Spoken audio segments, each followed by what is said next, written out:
Hello friends, welcome to துரான் academy. நம்ம இன்னைக்கு இந்த வீடியோ பதிவில் என்ன தகவல் பற்றி பார்க்க போகிறோம் அப்படின்னா, டாபிக் வைஸ் மேக்ஸில் பர்சன்டேஜில் நம்ம பார்த்தீங்கன்னா மாடல் நம்பர் 2 பார்க்க போகிறோம். சரியா? ஸோ இது மாதிரி மாடல் 1 நம்ம போட்டிருக்கோம். அது இல்லாமல் LCM and SF, time and work, ratio அப்படின்ற 3 டாபிக் சக்ஸஸ்ஃபுல்லாக முடிச்சிருக்கோம். இதுக்கு நான் பிளேலிஸ்ட்டுக்கு டிஸ்கிரிப்ஷன் கொடுத்துருக்கேன். அதில் போய் ஜாயின் பண்ணாதவங்க வீடியோ பார்க்க வேண்டியவங்க பார்த்துக்கோங்க. அதேமாதிரி நம்ம அகாடமியோட அஃபிஷியல் டெலிகிராம் சேனலும் பார்த்தீங்கன்னா ஆட் பண்ணியிருக்கேன். விருப்பம் இருக்கவங்க ஜாயின் பண்ணி நம்ம அகாடமியும் ஃபாலோ பண்ணிக்கலாம். ஓகேங்களா? சரி, ஓகே. மாடல் நம்பர் 2 கொண்டான மேக்ஸ் சம்ஸ் பார்க்கறதுக்கு முன்னாடி மாடல் 1ல் கொடுத்துருந்த ஹோம்ஒர்க் சம் கொண்டான ஆன்சரை பார்த்துடலாம். சரிங்களா? ஃபர்ஸ்ட் கொஸ்டினுக்கு ஆன்சர் என்னன்னு பார்த்தீங்க அப்படின்னா, மதிய தரத்தில் 10% பா. ரெண்டாவது கொஸ்டினுக்கு ஆன்சர் அப்படின்னும் போது ஆன்சர் ஆப்ஷன் பி 315. மூணாவது கொஸ்டினுக்கு ஆன்சர் அப்படின்னும் போது பார்த்தீங்க அப்படின்னா சி 25%. ஓகேவா? இப்போ நம்ம செகண்ட் மாடலுக்கு உண்டான சம்ஸ் பார்த்துடலாம். ஏயின் மாத வருமானம் பியின் மாத வருமானத்தை விட 40% அதிகம். எனவே ஏயின் மாத வருமானத்தை விட பியின் மாத வருமானம் எவ்வளவு? ஓகே, இப்போ 2 பேர் இருக்காங்க வச்சுக்கலாமே. இப்போ நம்ம அகாடமி சாப்பே எடுத்துக்கலாம். இப்போ பார்த்தோன்னா இது ராம் சார், இது ஜகா சார். இப்போ 2 பேரும் நம்ம கம்பேர் பண்ணும்போது பார்த்தீங்க அப்படின்னா ராம் சார் ஜகா சாரோட ஹைட்டு கம்மின்னு வச்சுக்கலாமே. ஸோ இப்போ பார்த்தோன்னா ராமை கம்பேர் பண்ணும்போது ஜகா சார் ஹைட் அதிகம், ஜகா சாரை கம்பேர் பண்ணும்போது ராம் சார் ஹைட்டு கம்மி. ஓகே, அப்போது 2 பேரும் கம்பேர் பண்ணும்போது பார்த்தீங்கன்னா இவர் கம்பேர் பண்ணும்போது இவர் அதிகமாக இருப்பார், இவர் கம்பேர் பண்ணும்போது இவர் குள்ளமாக இருப்பார். அதுதான் இங்கே கொடுக்குறாங்க. ஏயின் மாத வருமானம் பியின் மாத வருமானத்தை விட 40% அதிகம். ஓகேவா? அப்போது பியை விட ஏ அதிகமாக சம்பாதிக்கிறாரு அப்படின்னும் போது இங்கே பாருங்கள், ஏயின் மாத வரும் பி வருமானத்தோட எவ்வளோ குறைவாக இருக்கும் அப்படின்னு தான் கேட்குறாங்க. சரியா? ஸோ இந்த மாதிரி கணக்கு கேட்குறாங்க அப்படின்னா நீங்கள் குழம்பிக்க வேண்டிய அவசியமே இல்லை. மொத்தமே 3 ஸ்டெப்பு தான். என்ன 3 ஸ்டெப்பு தான் இதுக்கு ஒரு ஆன்சர் நம்ம போடலாம். ஃபஸ்ட்டு ஸ்டெப் என்னன்னு பார்த்தீங்க அப்படின்னா, இந்த மாதிரி கணக்கு வரும்போது இதில் இருக்கக்கூடிய பர்சன்டேஜை ஃபஸ்ட்டு பாருங்கள். எவ்வளோ இருக்குது? 40%. அதை எடுத்து போட்டுக்கோங்க பை. அதுக்கு அடுத்தது அது பக்கத்தில் 40/100 போட்டுக்கோங்க. அது பக்கத்தில் அதிகம்ன்ற வார்த்தை இருக்கா அல்லது குறைவுன்னு வார்த்தை இருக்கான்னு பாருங்கள். அதிகம், அதிகரிக்கப்பட்டது, அதிகமானால், உயர்வு, இது எது வந்தாலும் ப்ளஸ்ஸு போட்டு அவங்க எவ்வளோ பர்சன்டேஜ் இருக்கோ அதை போட்டுக்கோங்க. இன்ட்டு 100 போட்ட ஆன்சர். அவ்வளோதான்பா. ஃபஸ்ட்டு ஸ்டெப் என்னது? என்ன பர்சன்டேஜ் எடுத்து போட்டுக்கணும். செகண்ட் ஸ்டெப் பார்த்தீங்கன்னா 100 போட்டு 100ஓட அதிகம்னா கூட்டிக்கணும், குறைவுனா கழிச்சுக்கணும். இன்ட்டு 100ஓட போட்டு பெருக்கணும் அப்படின்னா ஆன்சர். ஏன்னா எவ்வளோ பர்சன்டேஜ்னு கேட்குறாங்க. அப்போ 100ஆல் பெருக்கினா தான் நம்ம பர்சன்டேஜ் கிடைக்கும். அவ்வளோதான்பா. போடலாமா? அப்போ 40/140 இன்ட்டு 100. ஒரு ஜீரோக்கு ஒரு ஜீரோ, 2 4 7 2 14 200/7 அடிச்சா அப்படின்னா 7 14 மீதி 6 8 56 மீதி 4/7%. அப்போ எவ்வளோ குறைவு? 28 4/7% ஆன்சர் ஆப்ஷன் ஏ. சில நேரங்களில் கணக்கில் கொடுக்கும்போது குறைவு அதிகம்ன்ற வார்த்தை கொடுக்க மாட்டாங்க. என்ன பண்ணுவாங்க அப்படின்னா பியின் மாத வருமானத்தில் ஏற்படும் மாற்றம் என்ன அப்படின்னு கொடுத்துருவாங்க.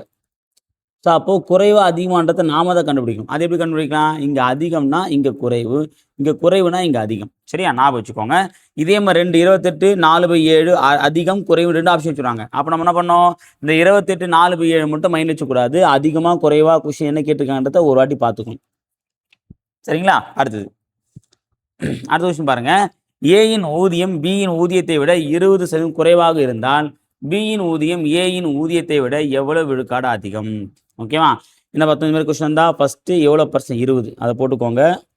Divided by 20. இங்கே குறைவு அப்படின்னா மைனஸ் எவ்வளோ பர்சன்ட்? 20 இன்ட்டு 100. அவ்வளோதான். அப்போ 20/80 இன்ட்டு 100. 0க்கு 0 காலி. 2 4 2 4 25 4. அப்போ எவ்வளோ வரும்? 25% அதிகம். இருக்கா பாருங்க. இருக்கு ஆன்சர் ஆப்ஷன் சி. அவ்வளோதான்பா. அடுத்து என்ன பாருங்க. 10,000-இன் 25% மதிப்பின் 15% என்பது டேஷ் ஆகும். ஓகேவா? 10,000-ல் 25% மதிப்பு என்னன்னு கண்டுபிடிக்கணும். அது எக்ஸ்ன்னு வச்சுக்கலாமே. அப்புறம் வந்த வேல்யூ எடுத்துன்னு வந்து, அதுக்கப்புறம் அதில் 15% எவ்வளோ அப்படின்னு தான் ஆன்சர் பண்ணணும். இப்படியும் போடலாம். இது வந்து பார்த்தீங்கன்னா ஒரு மெத்தட். அதோட ஈஸியான மெத்தட்னு பார்த்தீங்க அப்படின்னா 10,000 போட்டுக்குங்க. ஃபர்ஸ்ட் என்ன பண்ணாங்க, அதில் 25%. அப்புறம் 25%ல் 15% இன்ட்டு அப்படியே போட்டுக்கலாம்பா. சப்போஸ் இதே கணக்கிலே 10,000த்தின் 25% மதிப்பின் 15% மதிப்பின் 10%த்தின் 5% என்ன அப்படின்னு கேட்குறாங்க அப்படின்னா, அப்போ என்ன பண்ணலாம் அப்படின்னா இப்போ வந்து நம்ம ஈஸியாக அடிச்சிடலாம். ஓகே, 2 0க்கு 2 0, இந்த 2 0க்கு 2 0 அடிச்சிடலாம். ஓகேவா? அப்போ மீதி வேல்யூ மட்டும் சப்போஸ் வந்து பார்த்தீங்கன்னா இன்னும் எக்ஸ்ட்ரா கொடுக்குறாங்க 15%த்தின் 10% அப்படின்னா இன்ட்டு 10/100. அதில் 5% இன்னும் இன்ட்டு போட்டுன்னு போயிட்டே இருக்கலாம்.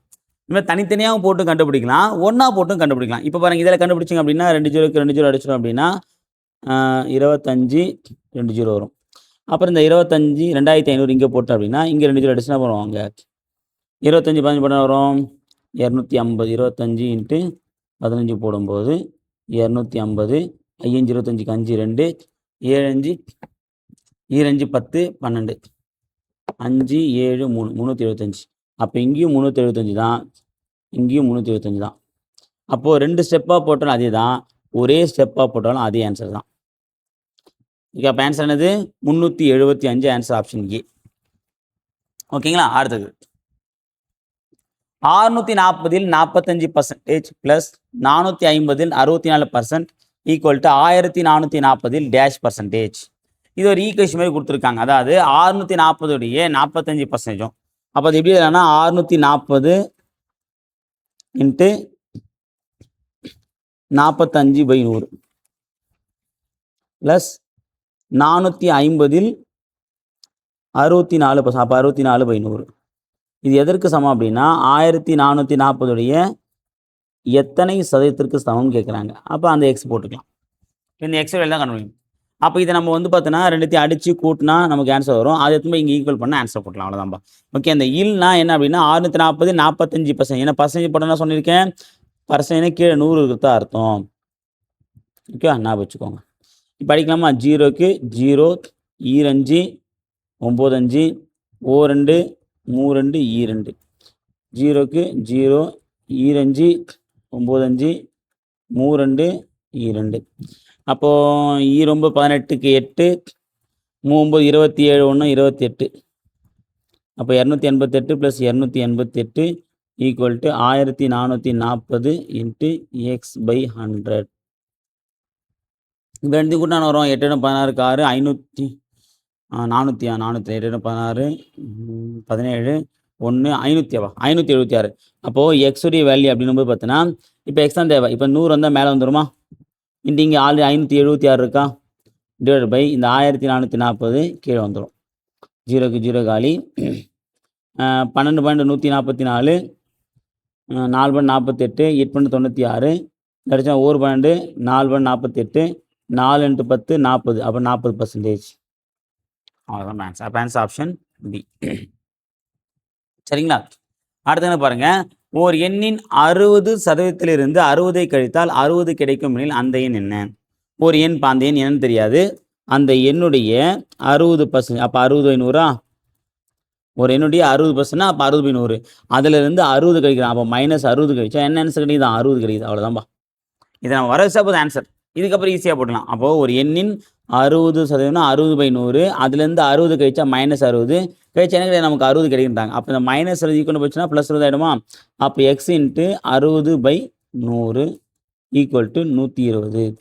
இப்போ நம்ம எக்ஸுடைய வேல்யூ தான் தேவை. அப்போ நான் எக்ஸ் மட்டும் வச்சுட்டு 120 இந்த 100 மேலே போயிடும். 60 ஈக்குவல் டு கீழே வந்துடும்.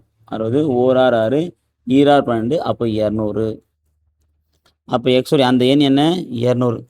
அப்போது 200 60% எவ்வளோ? 200 60% 120. 120ல் 60 போச்சுன்னா 60. அப்போ நம்ம போட்ட கணக்கு கரெக்டாக. Answer option D. அடுத்து பாருங்கள், ஓர் எண்ணின் மதிப்பை 25% குறைத்தால் 120 கிடைக்கிறது எனில் அந்த எண்ணை காண்க. ஒரு எண், அது என்ன நமக்கு தெரியாது, அந்த எண் நம்ம 100% வச்சுக்கலாமே. இந்த 100%ல் 25% கழிச்சா நமக்கு மீதி எவ்வளோ கிடைக்கும்? 75%. கரெக்டுங்களா? ஒரு எண், அந்த எண்ணும் தெரியாது. அந்த எண்ணை நம்ம என்ன பண்ணுறோன்னா 100% வச்சுக்கிறோம். அவங்க என்ன சொல்கிறாங்க, அதுலேருந்து 25% கழிச்சா 120 கிடைக்குன்றாங்க. அப்போ 100%ல் 25% வச்சா மீதி 75%. அப்போது 75% அப்படின்றது எவ்வளோ மதிப்புங்க? 120 அப்படிங்கும்போது அதனுடைய 100% என்ன வரும்? இதான் கேள்வி. பர்சன்டேஜ் இன்க்ரீஸ் ஆச்சுன்னா அமௌண்ட்டு இன்க்ரீஸ் ஆகும். ரெண்டுமே இன்க்ரீஸ் ஆச்சுன்னா என்னது? நேர்மா தலைகீழ பண்ணுமா? அப்போ 100/75 × 120. 3 25 75, 4 25 100. 1 3 4 3 40. நன்னாங்கு 16 0. ஓகேவா? அப்போ 160. ஓகே, அவ்வளோதான். ஸோ அப்போ ஒரு என்ன 25% கழிச்சா 160 கிடைக்குது நமக்கு. அப்போ ஆன்சர் ஆப்ஷன் சி. சரிங்களா? அடுத்ததுப்பா. ஓர் எண்ணின் 80% ஒரு எண், அந்த எண் நம்ம என்ன தெரியாது, அதனுடைய 80% அதே எண்ணின் 60% இடையே உள்ள வித்தியாசம் எவ்வளோ? 1200 எனில் அந்த எண்ணின் 25% கேட்குறாங்க. இந்த எண்ணுடைய 25% எவ்வளோ? இதான் கேட்கக்கூடிய கேள்வி. ஒரு எண்ணுடைய 80%க்கும் 60%க்கும் இடையே உள்ள வித்தியாசம் 1200. அப்போ 80க்கு 60க்கு டிஃப்ரெண்ட் எவ்வளோ? 20%. அப்போது இந்த 1200 எவ்வளோ? 20%. நமக்கு என்ன தேவை? இதனுடைய 25% தேவை. அப்போது பர்சன்டேஜ் இன்க்ரீஸ் ஆகுது. அப்போது 20%ன்றது 1200 அப்படின்னா 25% 1200 அதிகமாக தான் இருக்க போகுது. அப்போ நேர்மா தலைகீழ போனோமா? அப்போ 25/20 × 1200.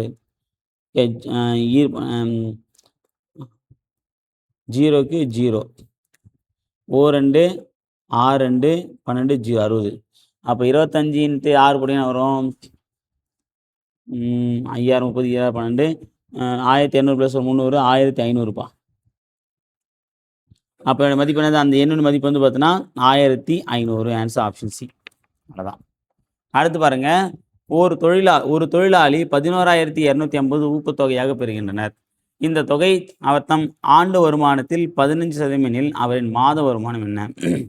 ஒரு தொழில் என்ன பண்ணனா ஊக்கத்தொகைனா போனஸா எவ்வளோ வாங்குறாரு அப்படிங்கும்போது 11,250. இது என்ன அப்படின்னா அவருடைய ஆண்டு வருமானத்தில் 15% அப்படின்னும்போது அவருடைய மாத வருமானம் என்னன்னு கேட்குறாங்க. ஓகேவா? இப்போ நமக்கு என்ன தெரியும்னா, அவருடைய ஆண்டு வருமானம் தெரிஞ்சுன்னா நம்ம என்ன பண்ணலாம்? 12ஆல் போட்டு வகுத்துக்கலாம். ஆனால் நமக்கு அவருடைய ஆண்டு வருமானம் தெரியாது. ஓகேவா? ஸோ அப்படிங்கும்போது இதுக்கான ஆன்சர் என்னன்னா, ஒரு குழு இருக்குது. அந்த குழு வச்சு தான் நம்ம கண்டுபிடிக்க போகிறோம். ஓகேவா? அதாவது 11,250ன்றது அவருடைய போனஸ் தொகை. அந்த போனஸ் தொகைன்றது அவருடைய வருட வருமானத்தில் 15%. வருட வருமானத்தில் 15%. அப்போ 15%ன்றது 11,250 அப்படின்னா 100% எவ்வளோ? அப்போ 100% கண்டுபிடிச்சா நமக்கு அவருடைய வருட வருமானம் கிடைச்சிடும். அதை நம்ம 12 தான் நமக்கு மாத வருமானம் ஈஸியாக கிடைச்சிடும். அப்போது பர்சன்ட் இன்க்ரீஸ் ஆச்சா அமௌண்ட் இன்க்ரீஸ் ஆகும். ரெண்டுமே நேர்மா தலைகீழ போனோமா? அப்போனா வரும் 100/15 × 11,250. ஓகே, இப்போ என்ன பண்ணலாம்? 3 5 25 100. 1 3 3. இங்கே என்ன வரும்? 3 9. மீதி 2 7 21. 5 5 0. ஓகேவா? இப்போ 3,750 2ஆல் பெருமானா வரும் 30 300 600 75 150 600 150 750 75,000பா. ஏன்னா இதில் ஒரு 0 வருமா? அது இல்லாமல் இங்கே 2 0 சேர்த்திங்க அப்படின்னா 3 0. அப்போ 75,000 வந்து பார்த்தீங்கன்னா 1 இயர். நமக்கு என்ன வேணும்? 1 மந்த். அப்போ 12 அடிக்கலாமா? அடிச்சு அப்படின்னா என்ன வரும்? 6 72 மீதி 3 24 மீதி 6 60 0. ஓகேவா? இது வந்து பார்த்தீங்கன்னா 1 மந்த்து. 6,250ன்றது 1 மந்த்து. Answer option 6,250 D. ஓகேவா? அடுத்த கணக்குப்பா. எக்ஸின் 30% என்பது ஒய்யின் 60%ற்கு சமம் எனில் எக்ஸுடைய 30%ஆனது ஒய்யுடைய 60%ற்கு சமம் சொல்லிட்டாங்க. ஓகேவா? அப்போ என்ன பண்ணலாம்? 0 0 0 0 எதுக்கு அடிச்சுக்கலாம், ஒன்றும் பிரச்சனை இல்லை. அப்போ X is equal to Y இங்கே வந்துடும். இந்த வேலையை போச்சு அப்படின்னா x/y = 6/10 இன்ட்டு இந்த 3/10 ஈக்குவல்னு வச்சுன்னா 10/3 மாறிடுமா? 10க்கு 10 காலி. 1 3 3 2 3 6. அப்போ x/y ஈக்குவல் டு இங்கே 2 இங்கே 1 3 3 சொன்னால் அப்போ 2:1. அப்போ x/yயோட மதிப்பு என்னது? 2:1. Answer option B. ஓகே, அவ்வளோதான்பா. அடுத்து ஃபைனல் கணக்கு பார்க்கலாம். எக்ஸ் என்பது ஒய்யில் 80%. எக்ஸ் என்பது ஒய்யில் 80% எனில் 2x எத்தனை சதவீதம் ஒய் ஆகும்? ஓகே, இப்போ எக்ஸ்ன்றது வந்து பார்த்தீங்க அப்படின்னா என்ன சொல்கிறாங்க அப்படின்னா ஒய்யில் 80%. அப்போ ஒய்யுடைய 80% என்னது? எக்ஸ்னு வச்சுக்கலாமே, இதை சொல்கிறாங்க. அப்போ அப்படின்னும் போது 2x வந்து எவ்வளோ வரும்? இதான் அவங்க கேட்கக்கூடிய கேள்வி. ஓகேவா? ஸோ இந்த கணக்கு வந்து பார்த்தீங்கன்னா ஒய்யின் 80% என்பது எக்ஸ். இப்போ எக்ஸாம்பிள் நான் ஒய்க்கு 100 கொடுன்னு வச்சுக்கலாமே. அப்போ எக்ஸ் எவ்வளோ வரும்? இதில் 80%. அப்போ 100ல் 80% எவ்வளோ? 80. ஓகே, அப்போ இதை வச்சு என்ன பண்ணலாம்? 2xல் ஒய் எவ்வளோ பர்சன்ட் கேட்குறாங்க. இப்போ எக்ஸ்ன்றது 180னா அப்போ 2x என்ன வரும்? 80 × 2 8 120 160. ஓகேவா? இப்போ நம்ம என்ன பண்ணோம் அப்படின்னா 2xன் எத்தனை சதவீதம் ஒய். அப்போ 2x என்ன அப்படின்னா 2x 160ல் இப்போ 100ன்றது எவ்வளோ பர்சன்டேஜ் கேட்குறாங்க. ஓகேவா? இன்ட்டு 100 போட்டோம் அப்படின்னா 0க்கு 0 நன்னாங்க 16 25 நாங் 100. இப்போ 25 × 10 வந்து பார்த்தா 2500/4 250.